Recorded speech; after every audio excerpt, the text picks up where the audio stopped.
Hi everyone, Comic Reviewer here, this time reviewing on Mobile Suit Gundam, Char's Counterattack. Now, as you know, Char's Counterattack is a 1988 science fiction animated film that is set in Universal Century of the Gundam timeline.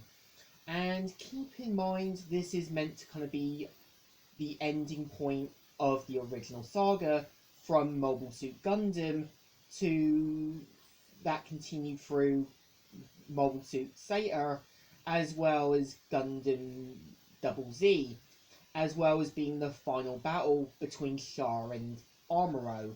Now, Gundam is one of those animes I remember fondly. I remember watching some episodes of Gundam Wing when it was on Cartoon Network in the early 2000s. I remember binge watching Gundam Seed on Anime Central in the mid-2000s.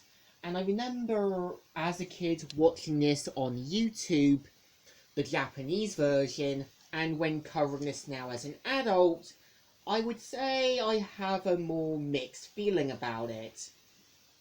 So pretty much the point of Gundam Char's Counterattack is meant to take place in Universal Century 0093. We see how Char has returned to lead Neo Zeon, and we also see how he plans to drop at the start the 5th Lunar, an asteroid, onto Earth. And we see how the forces do try, the Earth Federation forces try to, but thanks to Char's actions, had dropped it and crashly landed in Tibet.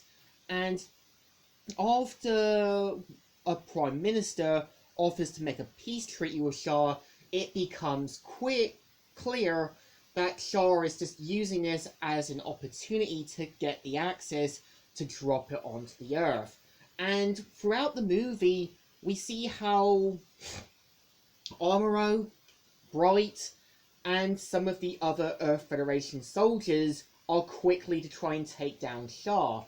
And throughout it, we see how the memory of Lara is the key factor to both Amuro and Char's life. We see how Lara's spirit is still haunting Amuro, and we see how Char's memory of her is still strong.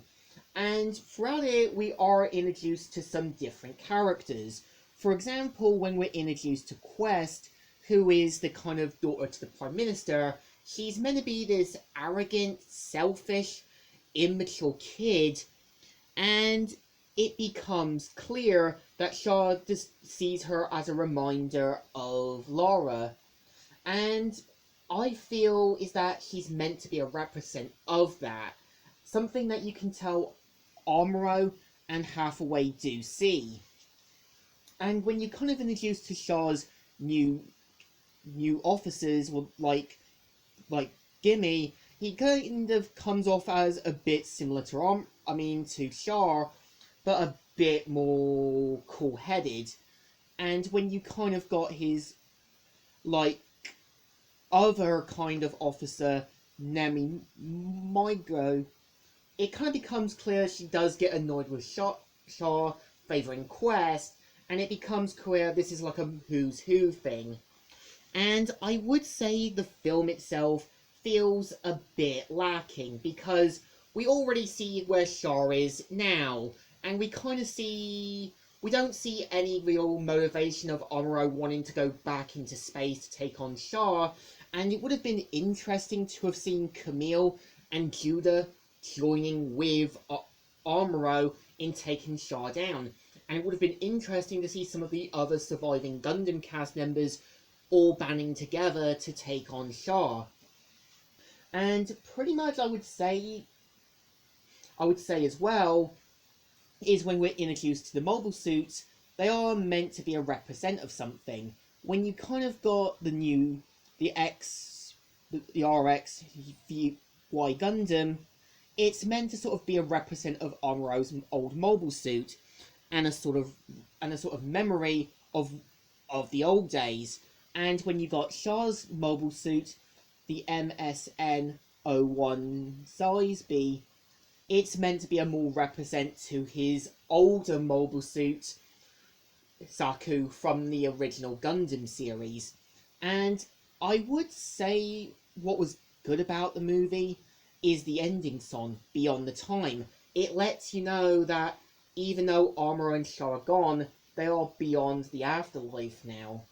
And I would say what was interesting, there were some Japanese games for the PlayStation, like one which was like a 3D fighting game for the PlayStation, and some of the storylines were used in the Dynasty Warrior games and other Japanese imports.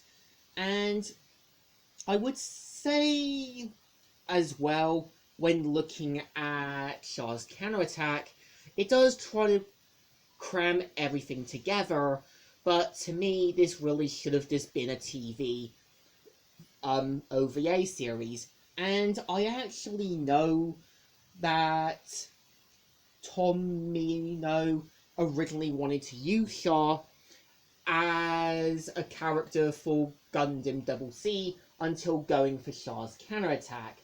And I know a lot of media try to explain why Char suddenly turned evil, but I don't think we needed to know the reason. He was meant to carry on his father's work, and really it becomes the final conclusion between two war veterans from the 1-year war. So in general, I would say it ends itself as a conclusion. It moves on to Hathaway having his own series, as well as Gundam Unicorn. So I think the movie deserves a thumbs up. It's alright, but despite a few flaws, it's more of a hit and miss. So, Comic Reviewer here, signing out.